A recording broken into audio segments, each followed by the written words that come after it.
The crystalline displays aboard the Zarkak's flagship, Stellar Dawn, cast an ethereal blue glow across General Vathorn's scaled features.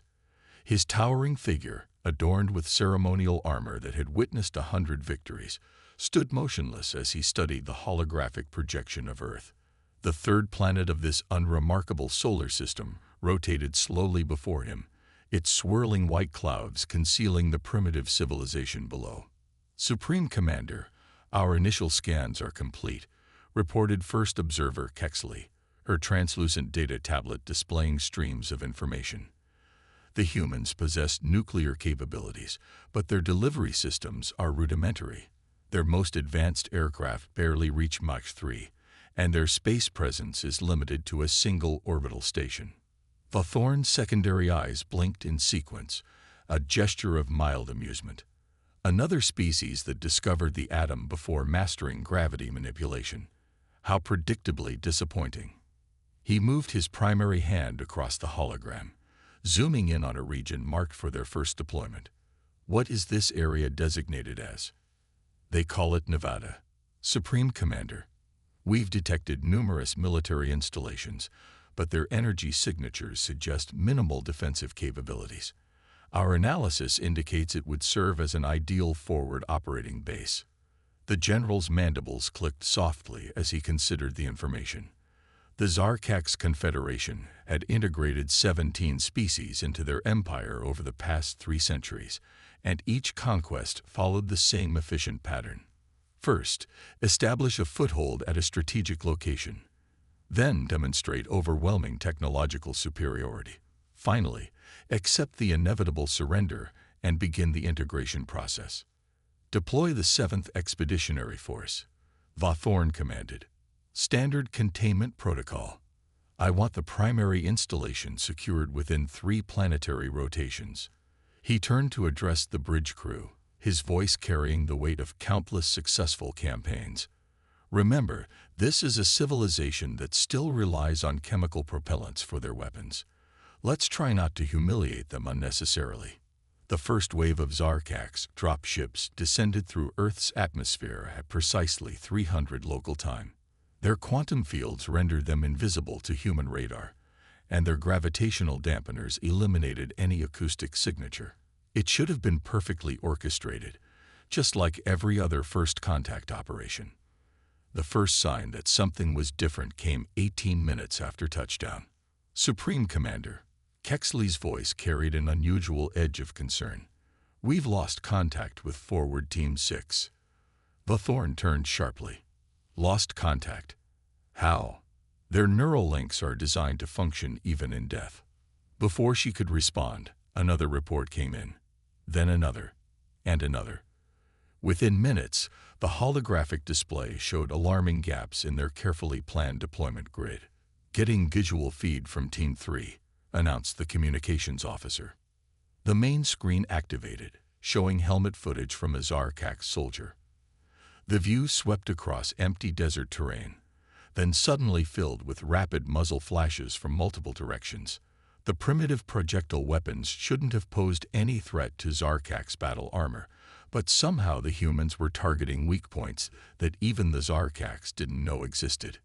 "Impossible," Vathorn whispered as he watched his elite troops fall into expertly laid ambushes. The humans were using the terrain in ways their scanners hadn't detected, employing sensor-blocking techniques that shouldn't have been within their technological capability. "Supreme Commander, we're detecting unusual energy signatures," Kexley reported, her voice steady despite the chaos unfolding.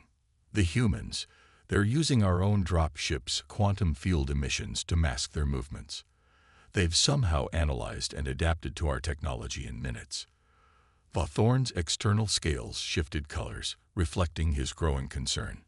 In all his years of service, he had never seen a species adapt so quickly, fight so resourcefully, or demonstrate such tactical flexibility. These humans weren't fighting like a primitive civilization facing a superior force. They were fighting like they had been preparing for this moment their entire history. "All units, fall back to secondary positions," he ordered, his voice carrying none of the uncertainty he felt. As he watched the tactical display adjust to show his troops retreat, Vauthorn realized that the Confederation's standard protocols might, for the first time, be inadequate. These humans were already proving to be anything but standard. General Vauthorn stood before the Confederation War Council's holographic projection, his scales now a muted gray, a sign of deep contemplation among his species. The initial defeat in Nevada had been merely the beginning.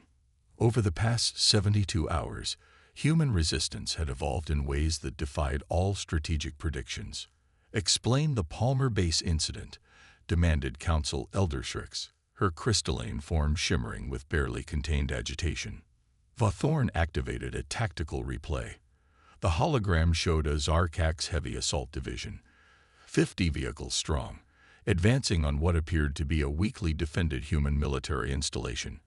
Our forces detected minimal resistance. Scans showed only basic defensive emplacements and a small garrison of troops. The replay continued, showing the division entering the valley. Suddenly, the entire human base seemed to multiply. Dozens of phantom energy signatures appeared on their scanners, perfectly mimicking Confederation military signatures. The humans, Vauthorn explained, had taken civilian broadcasting equipment, something they call radio towers, and modified them to replicate our own quantum communication frequencies. They created ghost signals that our targeting systems registered as priority threats. The Council watched as the Zarkax division split up to engage the phantom targets. That's when the true attack began. Small teams of human soldiers, hiding in underground tunnels that their scanners had mistaken for natural geological formations, emerged behind the divided alien forces. "They used our own tactical protocols against us," Vauthorn continued. "Our units followed standard response patterns for dealing with multiple threats, exactly as they're trained to do. The humans had somehow analyzed these patterns and prepared their trap accordingly." The replay showed the human counterattack in detail. Using simple thermal charges, they disrupted the Zarkax vehicle's gravitational stabilizers. As each vehicle crashed, human teams swarmed it with electromagnetic pulse devices cobbled together from civilian technology. The disabled vehicles became barriers, dividing the battlefield into smaller, more manageable sectors. Within 15 minutes, the entire division was neutralized, Vauthorn concluded. Casualties were minimal. The humans actually seemed to prioritize disabling our equipment over eliminating our troops. But the psychological impact, his scales rippled with dark blue streaks of concern. Second Commander Yextel stepped forward, her battle-scarred armor reflecting the hologram's light. "The humans are employing similar tactics across all engagement zones.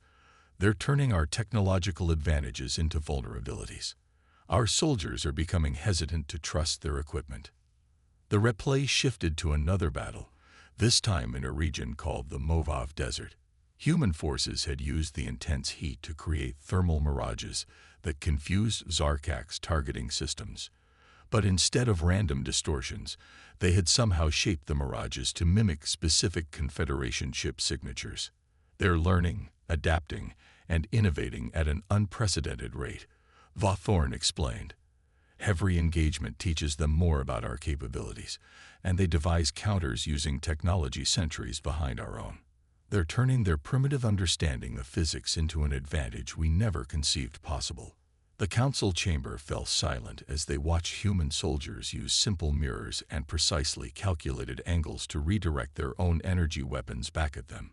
The humans had discovered that Zarkax shield technology had a microscopic delay when dealing with reflected energy, a flaw their own scientists had deemed too insignificant to address. "This morning," Vauthorn added, "we detected humans using modified civilian vehicles to broadcast false retreat signals to our ground forces. When our troops advanced to claim the abandoned territory, they found the humans had reconfigured our own discarded power cells into improvised gravity wells. Entire battalions were trapped in zones of fluctuating artificial gravity." Elder Shrix's crystalline form darkened, a sign of deep concern. "How can they be doing this? Their technology is primitive, their scientific understanding limited." "That," Vauthorn replied, his scales shifting to a deep purple of revelation, is precisely what makes them so dangerous. They don't know what they shouldn't be able to do, so they try everything. And somehow, they're making the impossible work. The holographic displays aboard the Stellar Dawn flickered with dozens of incoming reports as General Vathorn observed Earth's surface through enhanced visualization. What he witnessed defied everything he thought he knew about technological progression and military adaptation. "Supreme Commander, you need to see this," First Observer Kexley called out, her voice carrying an unusual mix of fear and admiration. She projected footage from their latest encounter with human forces. The display showed what should have been obsolete human tanks, but they moved with an impossible grace. Salvaged Zarkax shield generators had been grafted onto their hulls, while their main guns now fired a hybrid of primitive projectiles and captured alien energy cells. The result was devastatingly effective. Projectiles that could phase through Confederation shields while carrying electromagnetic pulses that disabled their most advanced systems. How long did it take them to develop this integration? Vathorn asked, his scales shifting to a pale yellow of disbelief. 3 days, Supreme Commander. Their engineers worked in underground facilities, using what they call reverse engineering to understand our technology. But they didn't just copy it, they improved it. The footage continued, showing human aircraft that now incorporated elements of Zarkax's gravitational control. They performed maneuvers that should have torn them apart, their seemingly crude airframes reinforced with salvaged alien materials. Each human military base had become a workshop of innovation, turning captured technology into hybrid weapons that combined the best of both worlds. "Show me the Amazon engagement," Vathorn commanded, his secondary eyes narrowing as the display shifted to Earth's equatorial regions. Here, human forces had adapted differently. They had modified Zarkax's environmental suits to work in the dense jungle, but added their own camouflage systems. Soldiers practically vanished into the foliage, their heat signatures masked by a clever combination of local plant life and repurposed alien cooling systems. "The humans in this region," Kexley explained, "learned that our sensor systems have a slight delay when processing organic matter. They've woven living plants into their equipment to exploit this weakness. 3 elite Confederation units have already been lost in these jungles." Vathorn watched as a human squad emerged from seemingly nowhere, disabled a Zarkax patrol with precise attacks, and disappeared again, all while using weapons that married Earth's simple mechanical reliability with Confederation energy technology. "What about the polar regions?" he asked, dreading the answer. The display changed to show the Arctic theater. Here, humans had taken a different approach entirely. They had discovered that Zarkax technology became slightly less efficient in extreme cold. Instead of trying to overcome this limitation, they had embraced it, developing tactics that deliberately drew Confederation forces into the coldest areas. "They've modified their vehicles with our thermal technology," Kexley reported, but reversed its normal operation. "They're using the cold to their advantage, creating zones where our equipment operates at minimal efficiency, while their hybrid systems function perfectly." A new alert flashed across the display. Another human innovation had been detected. This time, they had found a way to use Zarkax communication crystals to enhance their crude radar systems. The resulting network could track Confederation ships through their own stealth fields.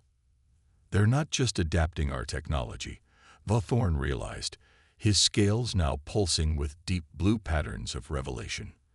"They're understanding it on a fundamental level and finding applications we never considered. Each Earth region is developing its own unique approaches, sharing knowledge across their global information networks." He watched as humans in desert regions used modified alien technology to extract water from the air, sustaining their forces indefinitely. In mountainous areas, they combined their knowledge of local terrain with Confederation gravity manipulation to create devastating avalanche weapons. "Supreme Commander," Kexley said softly, "should we suspend further deployment of advanced technology? The humans seem to turn everything we use against them into a new weapon or tool." Vathorn's scales settled into a pattern that no Zarkax had displayed in centuries, the color of profound respect for an opponent. "No," he replied. "We must understand what we're truly facing here. This isn't just adaptation. This is evolution happening before our eyes." The command center of the Stellar Dawn hummed with a nervous energy as General Vathorn reviewed the latest intelligence reports. His subordinates maintained a respectful distance, their scales collectively shifting to paler shades as they processed the newest display of human ingenuity. "They predicted the solar flare," Second Commander Yextel stated, her voice carrying a note of incredulity. "Not just predicted, they planned their entire operation around it." The tactical display showed the aftermath of what humans were calling Operation Daybreak. Earth scientists had calculated an upcoming solar flare with remarkable precision, then coordinated a global counterattack to coincide with the exact moment the electromagnetic burst would reach their planet. Their timing was perfect, Kexley added, manipulating the holographic replay. "The solar interference disrupted our quantum communication networks for precisely 73 seconds.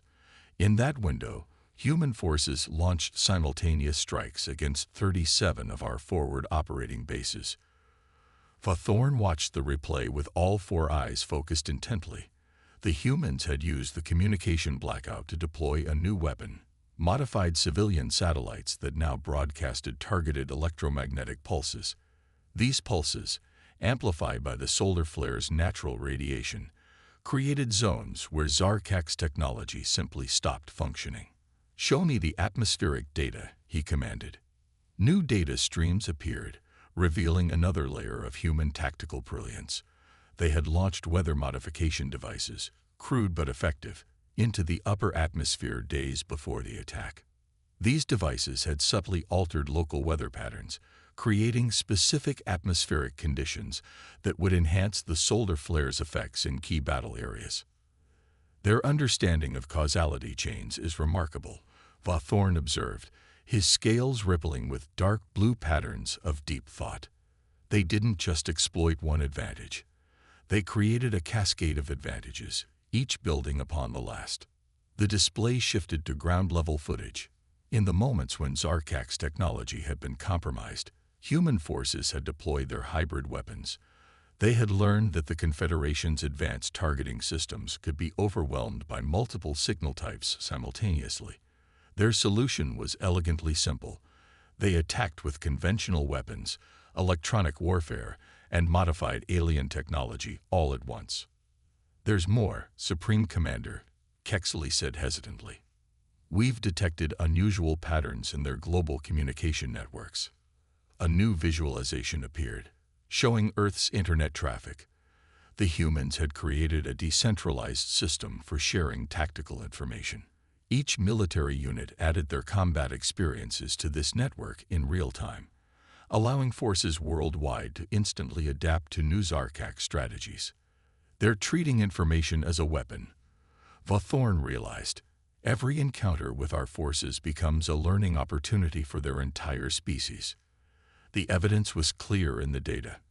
When Confederation forces developed a countermeasure to human tactics in one region, Earth's defenders would have new strategies ready within hours. They had turned their entire planet into an adaptive combat laboratory. "Supreme Commander," Yextal interjected, "we've also discovered why our psychological warfare protocols have been ineffective." The display showed analysis of human neural patterns. Unlike the unified consciousness structure common to Confederation species, human minds showed remarkable individual variation. Their thoughts and reactions followed patterns that seemed chaotic, but contained an underlying adaptability that made them resistant to standard mental warfare techniques. "They don't break under pressure," Vathorn mused, watching footage of human soldiers continuing to fight effectively even when cut off from command structures. "They innovate. Each individual can think independently, creating solutions we never conceived." A sudden alert drew their attention. Somewhere in Earth's Pacific Ocean, human forces had just demonstrated yet another new capability. They had found a way to use Zarkax gravity manipulation technology to create temporary undersea bases, giving them mobile staging areas that were nearly impossible to detect. "Send word to the Council," Vathorn ordered, his scales now showing the deep purple of profound realization. "The humans aren't just fighting our technology. They're outthinking us at every turn.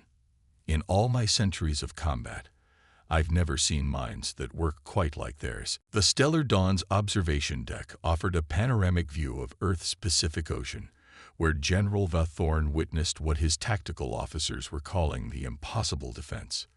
Below, human forces demonstrated a level of coordination that challenged everything the Confederation knew about military operations. "They're moving as one," Kexley observed, her voice tinged with awe. "Every branch of their military, every unit, every individual, all acting independently yet perfectly synchronized." The tactical display showed a masterful orchestra of human military might. Surface ships deployed sophisticated electronic warfare measures, creating a complex web of false signals that confused Zarkak's targeting systems. Submarines, now equipped with modified alien propulsion technology, moved through the water with impossible speed and silence. Their air forces, Vathorn noted, watching squadrons of hybrid fighters execute maneuvers that seemed to defy physics. They're not just supporting the ground troops, they're anticipating their needs. Human aircraft had integrated Confederation shield technology with their own electronic countermeasures.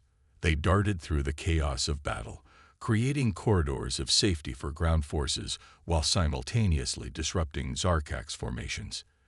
Each pilot seemed to operate with both individual initiative and perfect awareness of the overall strategy.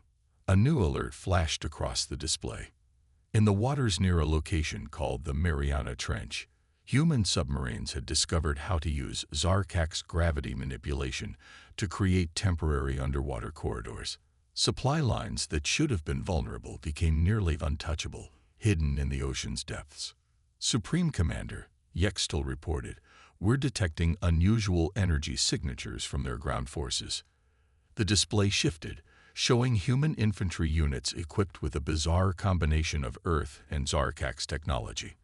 They had somehow miniaturized alien shield generators, integrating them into their standard body armor. But the true innovation was in how they used them. "They're linking their shields," Kexley explained, her scales shifting to a pale blue of amazement. "Each soldier's shield reinforces those around them. The more they work together, the stronger their defenses become."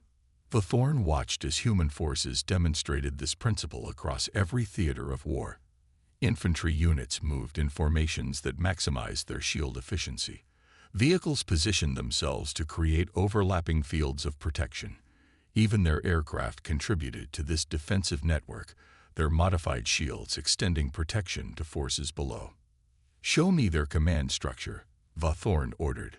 The resulting display revealed something that defied conventional military doctrine. Instead of rigid hierarchies, human forces operated in fluid, adaptable units. Each group maintained autonomy while seamlessly coordinating with others. Information flowed freely between units, allowing rapid adaptation to changing battlefield conditions. "They've developed a new communication system," Yextel reported. "They're using our own quantum technology, but they've modified it to work with their existing networks. The result is elegant. The humans had created a hybrid command and control system that combined Zarkak's quantum communications with Earth's internet infrastructure. The redundancy made it virtually impossible to disrupt their coordination. If one system was compromised, they instantly switched to another." "Look at their naval response," Kexley directed, highlighting a battle unfolding near Earth's equator. A Zarkak's assault force had attempted to establish a beachhead. The human response was immediate and comprehensive. Surface ships launched salvos of missiles modified with alien technology. Submarines emerged from impossible depths to launch electromagnetic attacks. Aircraft swooped in with precision strikes, while ground forces used repurposed gravity generators to turn the beach itself into an impassable barrier. "They're not just fighting as individual branches," Vathorn realized, his scales displaying patterns of deep appreciation. They're fighting as a single organism, each part enhancing the others. Their aircraft don't just support their ground forces, they become part of them.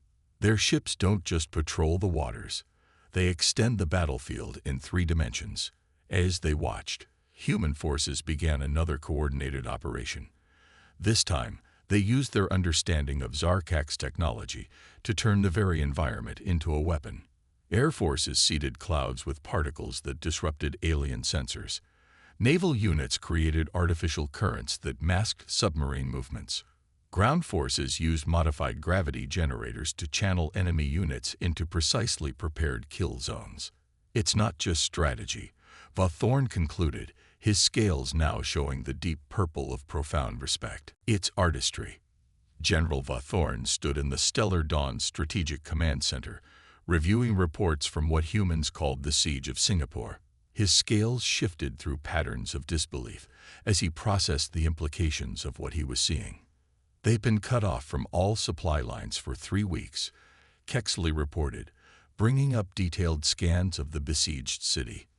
By all tactical analysis, they should have surrendered days ago. Instead, the holographic display showed human forces not just surviving but thriving. They had transformed the urban landscape into an impregnable fortress, using a combination of Earth's architecture and salvage Zarkak's technology. Every skyscraper had become a self-sustaining base of operations. "Show me their power generation systems," Vathorn commanded. The display zoomed in on what had once been a civilian power plant. The humans had somehow reconfigured captured Zarkak's energy cells to interface with their existing infrastructure. But they hadn't stopped there. They had improved the efficiency beyond what Confederation engineers had thought possible. "They're using our own waste energy," Yextul observed, her tone carrying both professional admiration and personal concern. "The heat from our energy weapons impacts. They're capturing it, recycling it through modified collectors." The evidence was clear in the data streams. Human engineers had developed a way to harvest the residual energy from Zarkak's weapons fire, using it to power their defensive systems. Each attack against their positions only served to strengthen their power grid. "Their water purification system is even more remarkable," Kexley added, highlighting another innovation. "They've adapted our gravitational field generators to extract moisture from the air itself." Vathorn watched footage of human soldiers maintaining their positions despite seemingly impossible conditions. They had taken damaged Confederation environmental suits and modified them to work with Earth's existing filtration technology. The hybrid systems actually performed better than either technology alone. "What about their food supplies?" he asked, already suspecting the answer. The display shifted to show makeshift hydroponic gardens throughout the city. Humans had repurposed the artificial lighting from damaged Zarkak's vessels to create optimal growing conditions. They were producing food in volumes that shouldn't have been possible in a besieged city. "Supreme Commander," Yextul interjected, "you need to see their medical adaptations." The footage that followed left even Vathorn's secondary eyes widened in surprise. Human medical personnel had combined their primitive but practical surgical techniques with Confederation regeneration technology. They weren't just treating wounds. They were improving their soldiers' recovery time beyond what either civilization could achieve independently.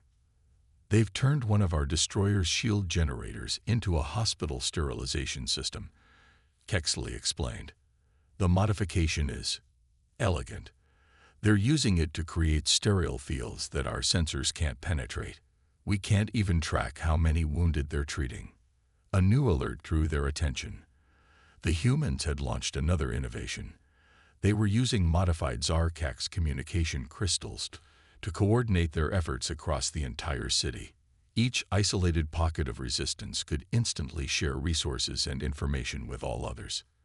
"Their resource management is unprecedented," Vathorn noted, his scales now showing patterns of deep respect. "They're not just surviving.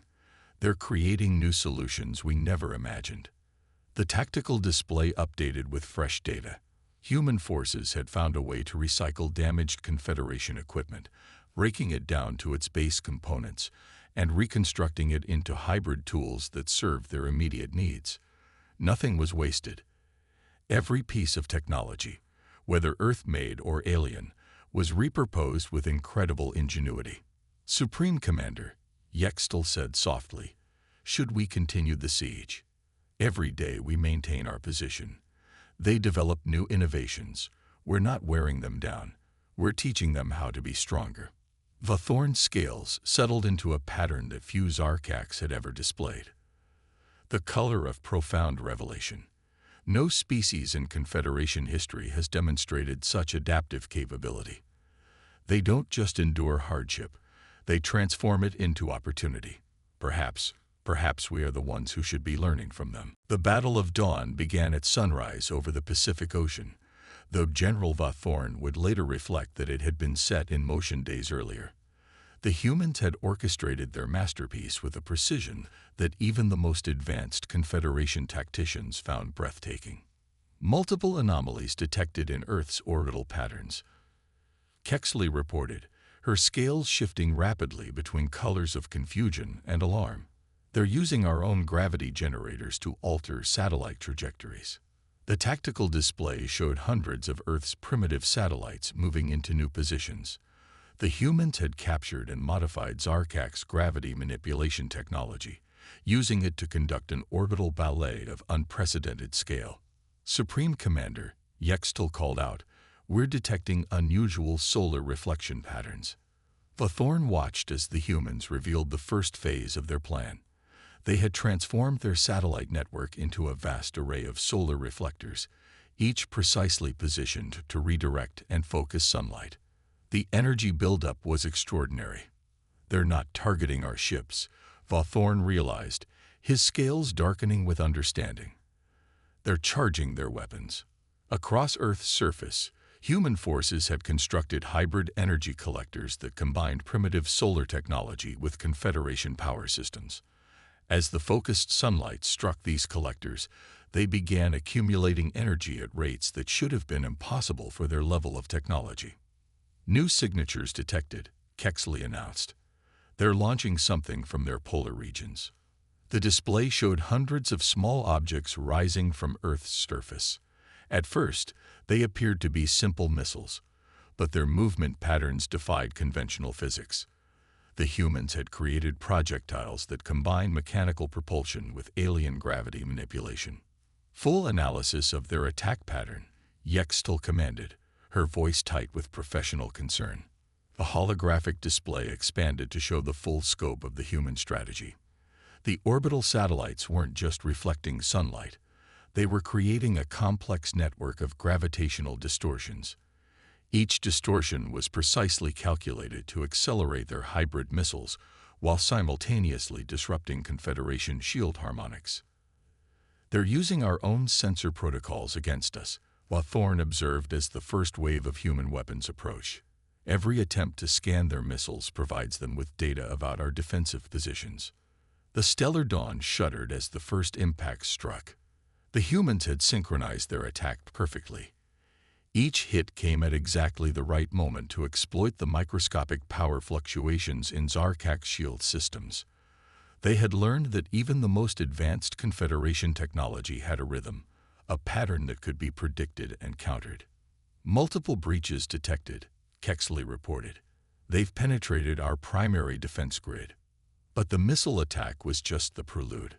As Confederation forces adjusted their shields to counter the initial assault, the humans revealed their true strategy. The satellite network suddenly shifted, creating a cascading series of gravitational lenses. These lenses focused not just sunlight, but the very energy of the Zarkax's defensive responses. "Impossible," Yextel whispered as their own shield emissions were captured, amplified, and redirected back at them in a precisely modulated beam. Vathorn watched in stunned admiration as human forces launched their final phase. Small, agile craft equipped with hybrid technology slipped through the gaps in Confederation defenses. Each carried a device that combined Earth's simple electromagnetic principles with captured alien quantum technology. "They're not trying to destroy us," Vathorn realized as the devices activated. "They're trying to show us something. The hybrid devices created a field that forced all nearby technology to operate at its most basic level. Confederation quantum systems were reduced to simple cause and effect, while human mechanical systems continued to function perfectly. In that moment, the technological gap between the two civilizations vanished. Supreme Commander Kexley reported, her scales now showing the deep purple of profound respect. They're broadcasting a message to all our forces. The message was elegant in its simplicity. Technology is not wisdom. Power is not understanding. We offer you the chance to learn this together. Standing on his command bridge, watching his mighty fleet neutralized by human ingenuity, General Vauthorn felt his scales shift to a color no Zarkax had displayed in centuries, the iridescent pattern of transformation. The humans hadn't just defeated them, they had enlightened them. The Grand Chamber of the Confederation Council fell silent as General Vauthorn completed his presentation. The holographic displays still showed scenes from the Battle of Dawn, Earth's forces demonstrating mastery over technology that should have been centuries beyond their understanding. You propose something unprecedented, Elder Shriek stated, her crystalline form shimmering with uncertainty. No species has ever joined the Confederation as equals without first achieving quantum mastery independently. With respect, honored Elder, Vauthorn replied, his scales displaying the confident patterns of absolute conviction. The humans have demonstrated something far more valuable than technological advancement. They have shown us the true meaning of evolution. The display shifted to show examples of human innovation. A simple Earth rifle, modified with Confederation energy cells, now performed better than standard-issue Zarkax weapons. A primitive human communications device, integrated with alien quantum technology, achieved transmission speeds that Confederation engineers had thought impossible. Their strength lies not in their current technological level, Kexley added, stepping forward to support her commander's proposal. It lies in their unprecedented ability to understand, adapt, and improve upon any technology they encounter. The council chamber's displays filled with more evidence. Human medical techniques combined with Confederation regeneration technology had created healing protocols more effective than either civilization had developed alone. Earth's military strategies, merged with Zarkax tactical systems, had revolutionized the very concept of warfare. They think differently than we do, Vauthorn continued.